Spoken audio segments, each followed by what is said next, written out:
Hello friends, welcome to friend classes. Friends, आज इस हम क्लास में डोमेन ऑफ अ रिलेशन पढ़ेंगे। फ्रेंड्स, यदि आपको डोमेन ऑफ रिलेशन पढ़ना है तो आपको रिलेशन की जानकारी होनी चाहिए। रिलेशन पढ़ने के लिए आप मेरे पहले वाले वीडियो को आप देख सकते हैं। आइए हम जानते हैं कि डोमेन ऑफ अ रिलेशन क्या है।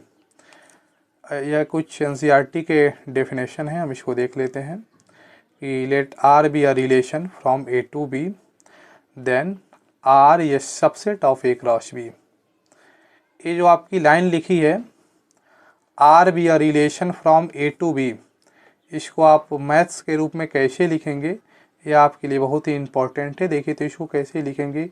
ए और बी क्या है, ए और बी आपके दो सेट हैं, तो इसको मैथ के रूप में लिखना है तो लिखेंगे कि R such that A tends to B.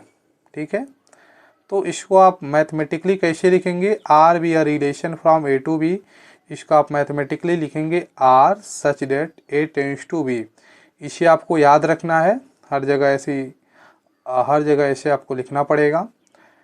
उसके बाद क्या है, आर ये subset of A cross B, तो आप क्या लिखेंगे, R is a subset of A cross B.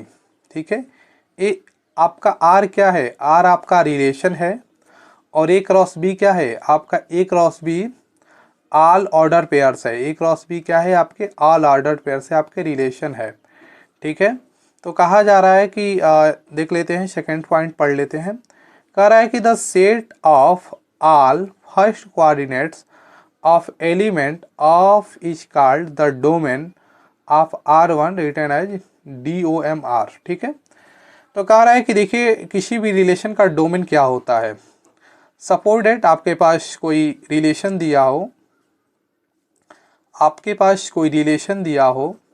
Relation में आपके कुछ ऑर्डर पेयर हों, ए बी सी, तो इसी प्रकार के ऑर्डर पेयर्स हो, तो ये जो आपके ऑर्डर पेयर्स के जो आपको पहला एलिमेंट है, जो इसका पहला एलिमेंट है, इसी को आप बोलते हैं डोमेन। इसी को आप क्या बोलते हैं, तो इसी को आप बोलते हैं डोमेन ऑफ अ रिलेशन।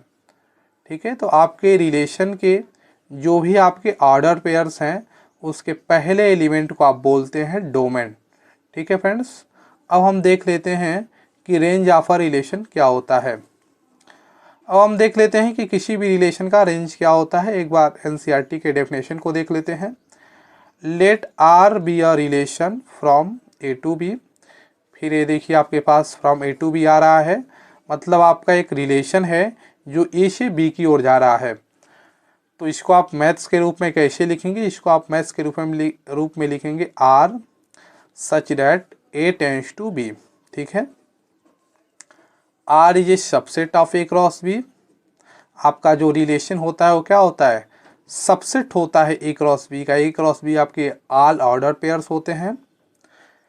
कह रहा है कि the set of all second coordinate of elements of R is called the range of R, denoted by range R. ठीक है, तो जो भी आपका रेंज होगा रिलेशन का वह क्या होगा, उसे हम एक एग्जाम्पल के द्वारा अच्छे से देख लेते हैं। सपोज डेट आपके पास एक एग्जाम्पल है, आपके पास कोई रिलेशन है और उस रिलेशन में आपके क्या हैं, कुछ ऑर्डर पेयर्स हैं A B and B C. ठीक है, आपके पास ये ऑर्डर पेयर्स हैं।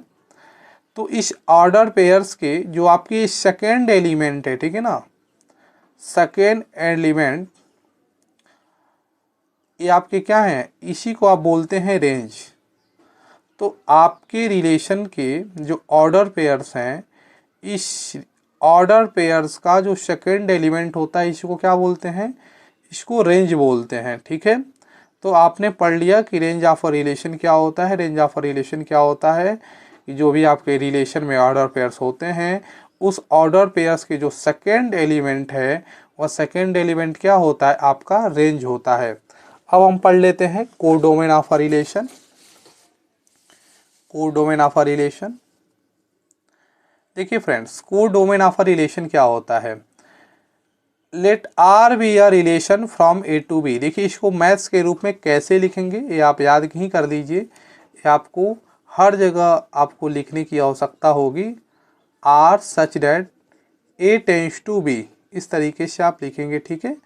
उसके बाद लिखेंगे R is a subset of A cross B. आपके ए क्रॉस बी क्या है, ऑल ऑर्डर पेयर्स है, और ए आर क्या है, रिलेशन है। रिलेशन आपका क्या होता है, तो इसको आपको जानने के लिए आप पहले के वीडियो को देखिए।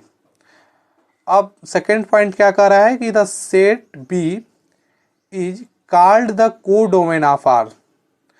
तो कोडोमेन क्या होता है, तो इसको भी हम एक एग्जांपल से समझ लेते हैं। सपोज डेट आपके पास एक सेट है, वो सेट है आपके पास ए बी, ठीक है, और एक सेट है आपके पास, ए सेट है बी, ए सेट में जो एलिमेंट है वो आपके पास है सी और डी, ठीक है। तो कह रहा है कि जो आपका जो सेकंड सेट होता है, देखिएगा जो ये सेकंड सेट होता है, इस सेकंड सेट को आप क्या कहते हैं, यही आपका जो सेकंड सेट है, सेकंड सेट, ये आपका सेकंड सेट क्या है, तो सेकंड सेट आपका कोडोमेन है, ठीक है। सेकंड सेट आपका कोडोमेन है, इसका सेकंड सेट कोडोमेन है। और इसका यदि हम रिलेशन बना दें, यदि हम इसका रिलेशन बना दें ए का सी के साथ, ए का सी के साथ, ए का डी के साथ, ठीक है ना, फिर बी का सी के साथ, बी का सी के साथ एंड बी का डी के साथ,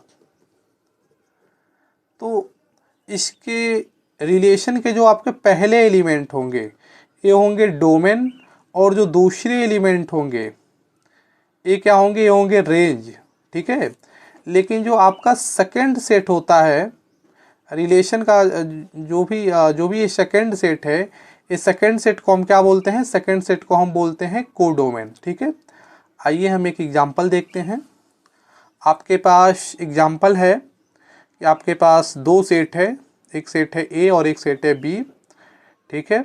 और आपको क्वेश्चन में आपका रिलेशन भी दे रखा है, आपको रिलेशन नहीं बनाना है, और आपसे फाइंड करने के लिए कह रहा है कि आप डोमेन फाइंड करिए, कोडोमेन फाइंड करिए एंड रेंज फाइंड करिए, ठीक है फ्रेंड्स। तो आइए हम इसको सॉल्व करते हैं।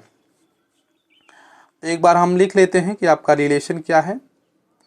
एक बार आप अपना रिलेशन लिख लीजिए। यहाँ पे आपके पास जो रिलेशन है वो रिलेशन है 1 2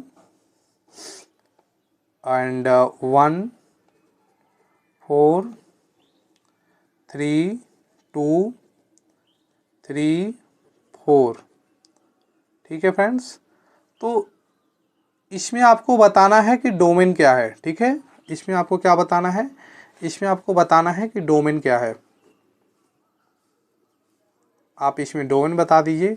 डोमेन क्या होता है, तो डोमेन जो आपके पहले वाले एलिमेंट होते हैं वो आपके क्या होते हैं, डोमेन होते हैं। तो आप लिख लेंगे कि पहले वाले एलिमेंट को, इसको भी आप सेट के रूप में लिखेंगे। तो देखिए विदाउट रिपीटेशन, आपको रिपीटेशन नहीं करना है जो भी आपके नंबर हैं। तो देखिए 1 आपका हो जाएगा, फिर आपका क्या है 3 हो जाएगा, यहाँ पर भी 1 है लेकिन हमको रिपीट करके आपको नंबर को नहीं लिखना है। फिर ये आपका हो जाएगा 3, फिर यहाँ पर भी आप 3 है तो यहाँ पे हम 3 नहीं लिखेंगे, तो ये आपके 2 क्या हो जाएंगे, डोमेन हो जाएंगे। अब आपको लिखना है कि रेंज क्या होगा, ठीक है फ्रेंड्स। अब आपको क्या लिखना है कि रेंज, तो हम देख लेते हैं कि रेंज क्या होता है। रेंज क्या होता है, तो रेंज क्या होता है, रेंज आपके रिलेशन के जो सेकंड एलिमेंट होते हैं, इस सेकंड एलिमेंट क्या होते हैं, तो इस सेकंड एलिमेंट रेंज होते हैं। तो हम लिख लेते हैं रेंज को 2 4, यहाँ पर भी 2 है, यहाँ पर भी 4 है, लेकिन हम नहीं लिखेंगे क्योंकि हमको रिपीट नहीं करना है, ठीक है फ्रेंड्स। अब हम देख लेते हैं कि कोडोमेन क्या है, कोडोमेन, ठीक है फ्रेंड्स। अब हम देख लेते हैं कि कोडोमेन क्या है, ठीक है। आपके कोडोमेन क्या है, तो कोडोमेन हमने आपको बताया था कि आपके जो सेकंड सेट होते हैं, जो आपके सेकंड सेट होते हैं यही कोडोमेन होता है। तो हम इसको यहीं पे लिख देंगे, आपके सेकंड सेट को 2 4 6, ठीक है। तो ये आपके कोडोमेन है। ओके फ्रेंड्स, अब हम अगले लेक्चर में मिलेंगे अगले वीडियो के साथ। तब तक आप पढ़ते रहिए। Thank you.